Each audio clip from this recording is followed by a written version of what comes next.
I originally mistook Cartethyia for a straightforward character, one that spams basic attacks and skill and gets near optimal damage.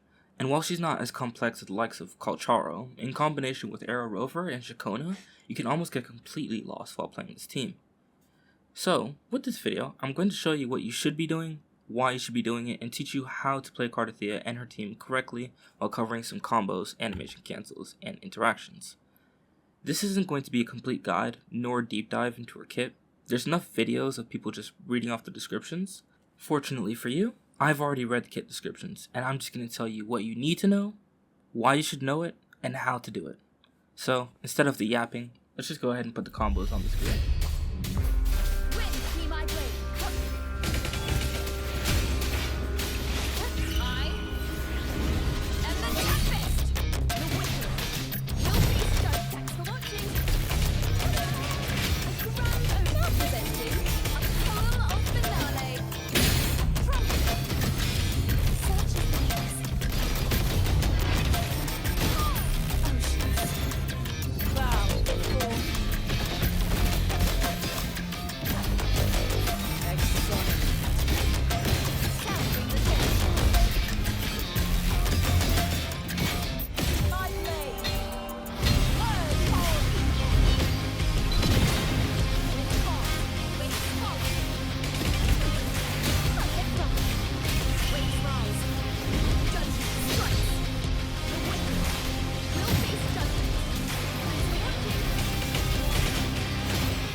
Firstly, let's talk the star of the show, Cartethyia. Her main gimmick is gathering up to 3 swords, which one is granted using her heavy attack or intro, another is granted when you use her basic 4, and the last one is obtained when you use her skill.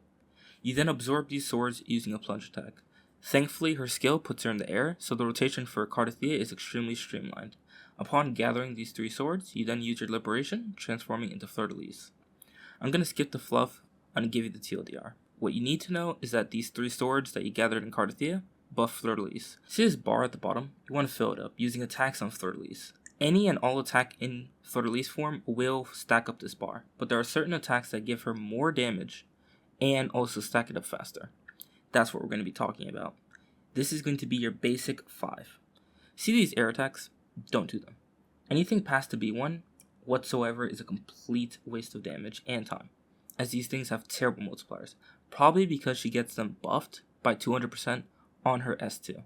You're not getting S2? Don't use them. So here's the rotation for fleur-de-lis. You E, basic 1, heavy attack, basic 5, second E, basic 5, ult. Extremely simple, extremely straightforward. It's not Jinshi simple, but it's as close as we'll get. With this combo, you're getting full uptime on your buffs while outputting the most damage with 0 quick swaps, which obviously lowers the difficulty of execution, therefore increasing the consistency of your rotation. Something important to know, through one of Cartethia's inherent passives, your team's resistance to interruption is increased, which perfectly segues into talking about her supporting cat. Note, I'll only be talking about the premium team including Ciaccona and Rover, as this is the only team that I've been testing. For Aero Rover, something I've realized is that the liberation actually places you on the floor. This is extremely useful, as if you use it after you already filled up your forte, you could then immediately use your enhanced skill. As for effectively filling up your forte, I found 2 air combos of B3 usually fills it up enough that your liberation will to do the rest, as when Cartethyia is in the team with Aero Rover, the ultimate also grants you 25 forte. Don't worry about being knocked out of the air, as, once again, Cartethia's passive makes it extremely hard for that to happen. For Ciaccona, as you can see in the rotation, you typically want to use a B1 in between one of Aero Rover's air combos, as this will make her do her heavy attack, granting 1 stack of her forte. You could then get the second stack via her intro, and her intro also starts her extremely late into her basic attack combo, so getting the third stack will be extremely fast, as your intro will start you very far into your basic attack combo. Not only this, but then you want to then use your skill to animation cancel whatever the hell Ciaccona is doing because she'll just keep going. Use your heavy attack, echo, and then ult. You want to use your skill. This is extremely important, as otherwise you will not get your concerto and you're just going to be wasting everything. After this, it's smooth sailing, swapping into Cartethyia using basic 4, into skill, into heavy attack and echo. Following this up with your liberation, immediately use your E. This puts you into mid-air. Use your basic 1 as it's 3 quick slashes, basically free damage. Heavy attack to land on the ground. This will skip you to basic attack 3 in your combo, then B3, 4, and 5. Animation cancel your B5 with the second part of your skill. After using the second part of your skill, your combo is going to start at B4. Use B5. Once you see the sword land into the enemy, you can then use your liberation and then swap back to Aero Rover. Repeating the cycle. Some things to note in terms of consistency with your first B5. On Fleur-de-Lis, it will almost never be interrupted as the B4 actually slows down the enemy.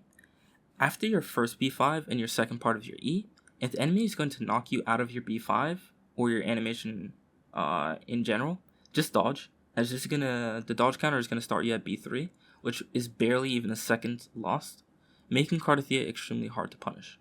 In terms of optimization, which mostly we've already covered, I've seen people do a swap from Fleur-de-Lis to Cartethyia in the middle of the rotation to use Cartethia's E to apply more stacks of Aero Erosion, as B5 will actually reduce 1 stack off the enemy, meaning your final liberation to the enemy will only have 5 stacks instead of 6.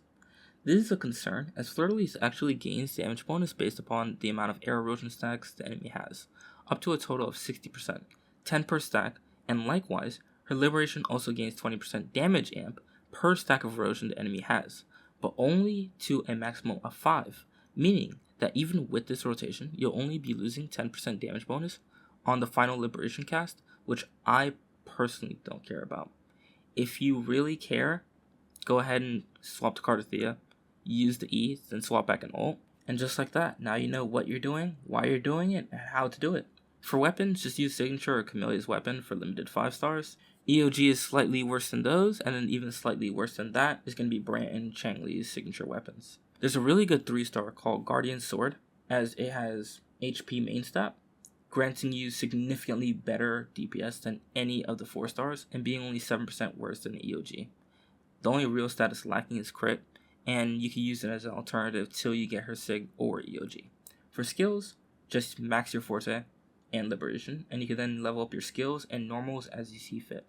For Echoes, get the new Aero set as it grants 10% crit rate and tons of damage bonus. For which Echoes, surprisingly she goes 4-4-1-1-1, as this allows the max amount of HP stacking. For your main Echo, go to Fleur-de-Lis Boss Echo as it grants more damage bonus if it's in the main slot, and even more if it's equipped on Fleur-de-Lis. As for the other 4 slot, go the new I don't care. Boss, you want a crit rate / crit damage, mix and match on these beasts until you get a good crit ratio. Outside of that, your 3 cost echoes or your 1 cost echoes are obviously going to be triple HP. And the logic behind this is mainly because on 3 cost echoes, when you level them up, you're actually leveling up flat attack as well as whatever the hell the main stat is. On 1 cost echoes, you're leveling up flat HP as well as whatever the main stat is. So stacking triple 1 cost will grant you like 8,000 or 7,000 flat HP, which is obviously extremely good for HP scaler as Cartethyia. If for whatever reason you just get crazy 3 cost echoes, just go Aero bonus on both of them, or if you get an HP 1 that's really good, Aero 1 HP is good enough. Outside of that, for Ciaccona, use Gust of Welkin, obviously. She easily applies and upkeeps the buff, and Aero Rover you can just mix and match and put either the new Aero set and the old Aero set, 2-piece, or if you're that guy, just go 4-piece of the new set. It'll give the same buffs as it does for Fleur-de-Lis. For weapons, use Blood Pact Pledge on Rover, obviously, and then use whatever 5-star pistol you have on Ciaccona. If you have her signature, good job. If you don't, just use the standard banner. For vertical investment, just grab Cartethia's weapon first, then Ciaccona's weapon, then Cartethia's S1, and then her S2. This is as far as you should go in terms of maximum value. There's no Phoebe S2 or crazy things to go ahead and grab. Outside of that, I have nothing left to say. That's going to be the quick min-max rotation thing, not guide, on Cartethyia without any crazy quick swaps. I'm just going to leave you guys with one more Tower of Adversity run, and that's it.